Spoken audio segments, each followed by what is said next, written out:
Hello साथियों, मैं doctor Rakesh Prajapati एक महत्वपूर्ण मुद्दे को लेकर के आप लोगों के बीच में हूं।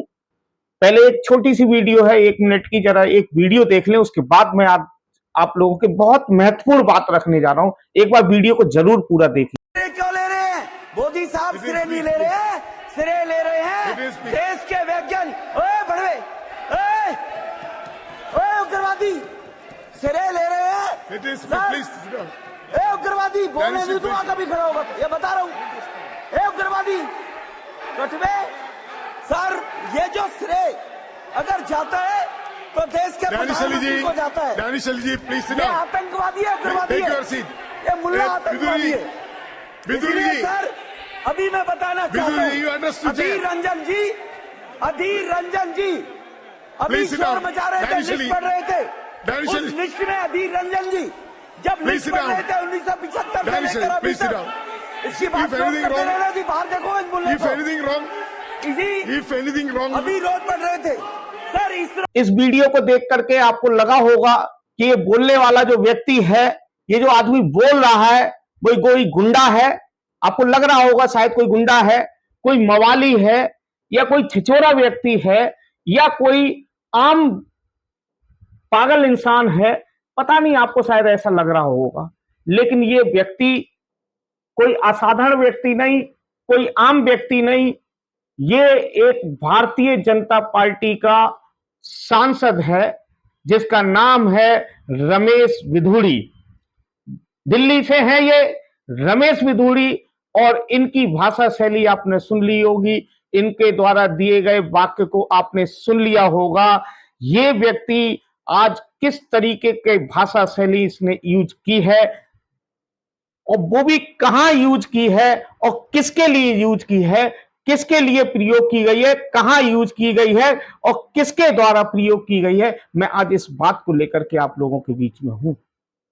साथियों, जिस तरीके से इन्होंने ये भाषा शैली यूज की है, ये लोकतंत्र पर धब्बा है। भारत के इतिहास में संसद पर धब्बा है। भारत के इतिहास में मानवता पर धब्बा है। भारत के इतिहास में मनुष्यता पर धब्बा है। मानवता के धर्मनिरपेक्षता पर धब्बा है। भारत की संवैधानिक व्यवस्था पर धब्बा है। भारत के लिए एक प्रकार से कलंक का दिन है। जिस तरीके से ये भाषा शैली भारत के संसद में बात हो रही है, किस जगह यूज की गई है, किसी गली मोहल्ले में यूज की गई होती, किसी चौराहे पर यूज की गई होती, और किसी आम व्यक्ति को लिए यूज की गई होती, तब तो ठीक था। लेकिन एक सांसद द्वारा एक दूसरे सांसद के लिए, दानिश अली जी जो बसपा के सांसद हैं, और इस भारतीय जनता पार्टी के सांसद रमेश विधुड़ी द्वारा जो भाषा शैली यूज की गई है, उस भाषा शैली को आप देख सकते हैं क्या भाषा शैली है। आप इसकी हिम्मत तो देखिए, क्या भाषा बोल रहा है। आप देखिए, मैं उन शब्दों को यूज नहीं कर पा रहा हूं, मैं कैसे बोलूं। एक टीचर होने के नाते, एक पढ़ा लिखा इंसान होने के नाते, एक एमएससी फिजिक्स वगैरह, एमएड नेट पीएचडी होने के नाते, मैं ये बातें कैसे बोलूं आप लोगों के बीच में, कैसे वर्ड यूज करूं, समझ में नहीं आता, और दिल दुखता है। ये तथ्य उसी से जुड़ा हुआ है जो मैं बार बार बोलता हूं। मैंने कई बार पहले भी बोला है कि इस देश के जो माहौल खराब हो रहा है, इस देश में जो सांप्रदायिक ताकतें मजबूत हो रही हैं, ये आने वाले दिनों में कहीं भी भारत के लिए लाभदायक नहीं होंगी। बताइए, एक सांसद के लिए संसद में भड़वा बोला जा रहा है,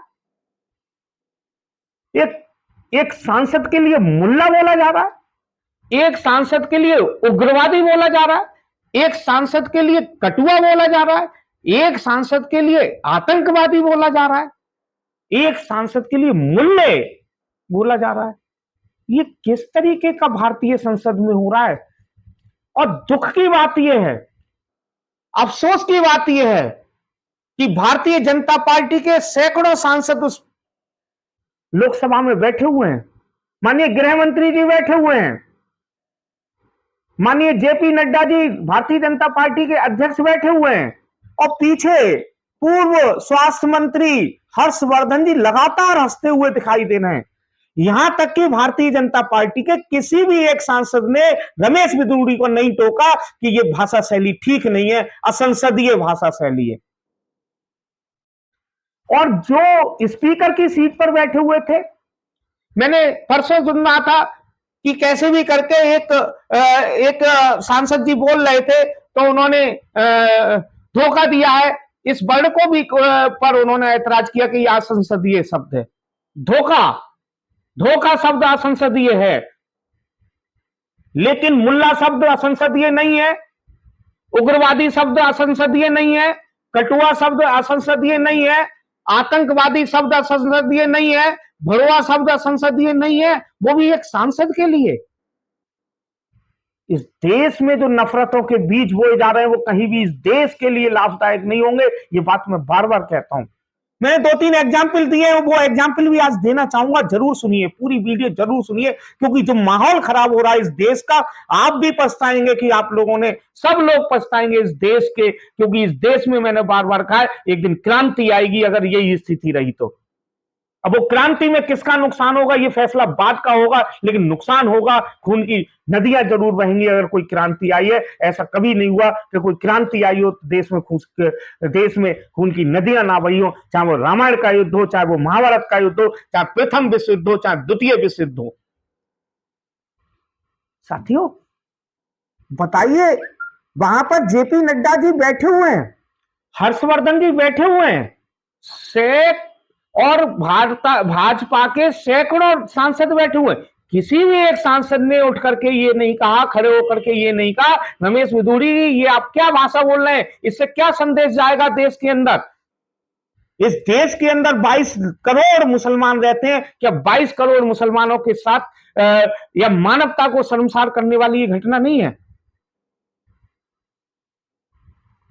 उस समय जिस समय बोल रहे थे उस समय स्पीकर की सीट पर कोड़ीकुंडील सुरेश जी बैठे हुए थे और 7 बार के सांसद हैं, लेकिन वो दानिश अली जी को तो छुपा रहे हैं कि दानिश अली जी छुपिए, दानिश अली कंट्रोल करिए, बैठिए दानिश अली जी, लेकिन एक बार भी उन्होंने रमेश बिधूड़ी जी को ये नहीं कहा ये असंसदीय शब्द हैं, इन शब्दों का आप वापस लें, इन शब्दों को नहीं लिखा जा सकता। आज वो वीडियो वायरल हो रही है, लगातार वायरल हो रही है।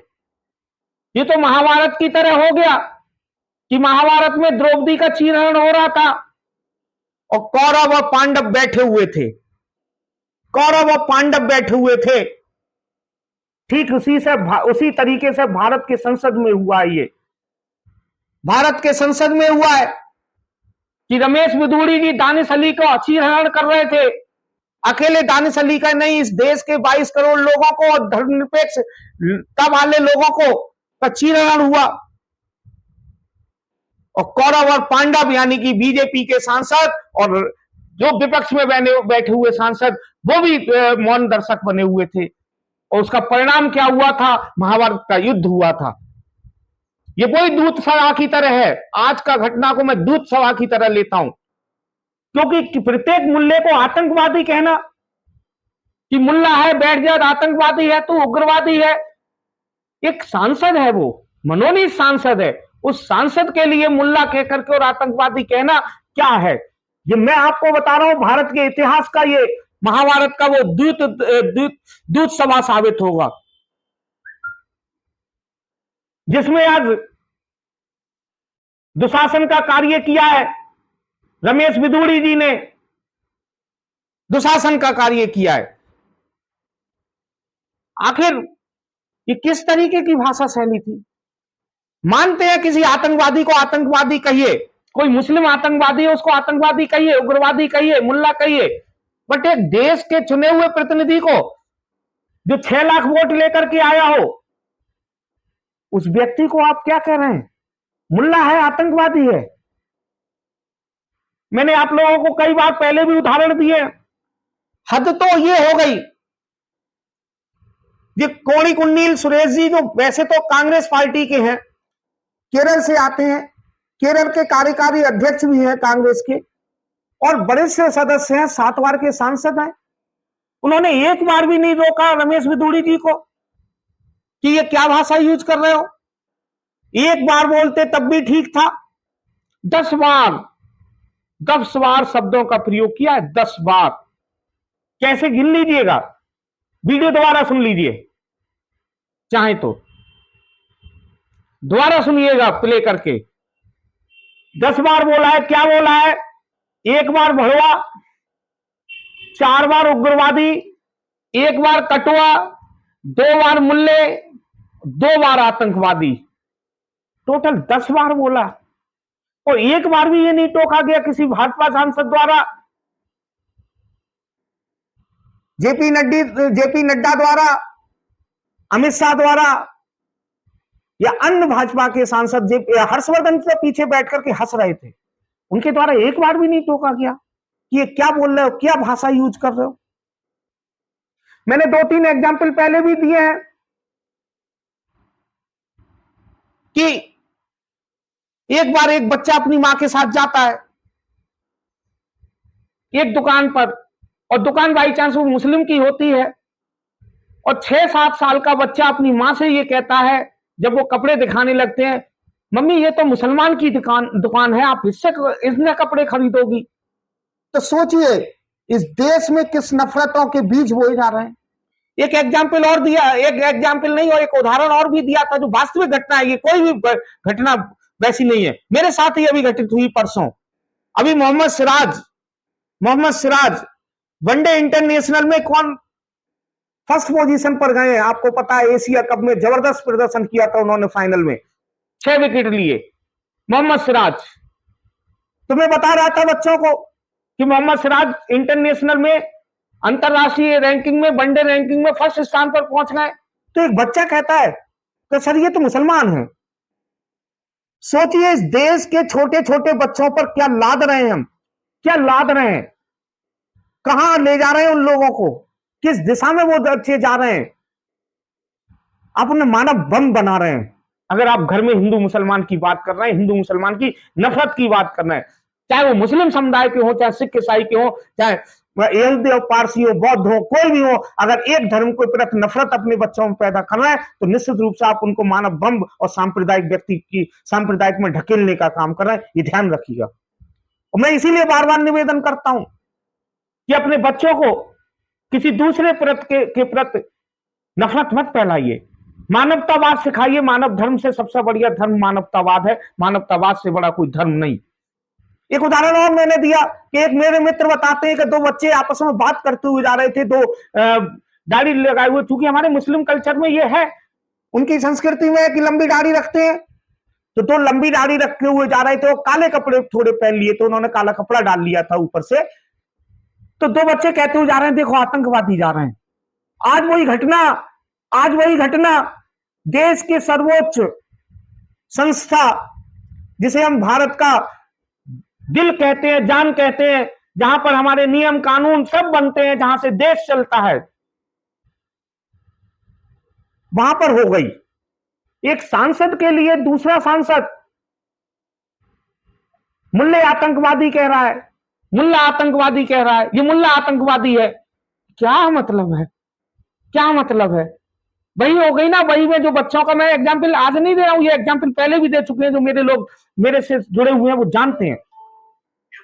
साथियों इस तरीके से जो घटनाएं हो रही हैं, इन घटनाओं को आपको रोकना होगा और लगाम लगानी होगी, नहीं तो आने वाला समय बड़ा कठिन होगा, आने वाला समय बड़ा टिपिकल होगा, आने वाला समय एक क्रांति की ओर ले जाने की ओर बेवश कर देगा। और वो क्रांति चाहे किधर से भी हो, लेकिन इस देश में फिर क्रांति से रह नहीं सकते, क्योंकि इस देश में जो नफरतों के बीज आज संसद में बोए गए हैं, ये संसद में बोने वाले बीज आने वाले समय में कहीं ना कहीं इस देश के लिए हानिकारक होंगे। मुझे पूरी उम्मीद है कि आप लोग इस घटना से कुछ ना कुछ तो सबक लेंगे, और कम से कम अपने, ज्यादा नहीं तो अपने बच्चों को इस बात की नसीहत जरूर देंगे कि धर्म बहुत बड़ी चीज नहीं है, सांप्रदायिक ना बन जाएं आपके बच्चे, अपने बच्चों में मानवता सिखाएं, दूसरे धर्म का सम्मान करें, अपने धर्म का सम्मान तो करें लेकिन दूसरे धर्म का भी सम्मान करना सीखें, क्योंकि ये देश धर्मनिरपेक्ष देश है। यहां जाति, लिंग, मजहब, धर्म के आधार पर कोई भी भेदभाव नहीं हो सकता।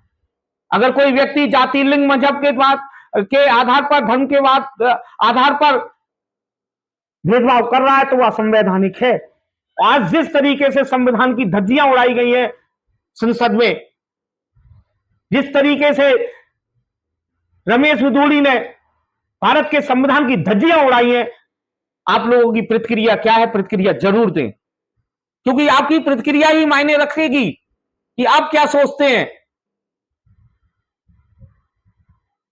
चाहे वो कोई भी व्यक्ति सही, अगर दूसरे धर्म को कुछ गलत कह रहा है तो गलत है। हर एक धर्म का हमें सम्मान करना चाहिए। मेरी बात अगर अच्छी लगी हो तो ज्यादा से ज्यादा लोगों को शेयर करें। बहुत बहुत धन्यवाद, बहुत बहुत आभार।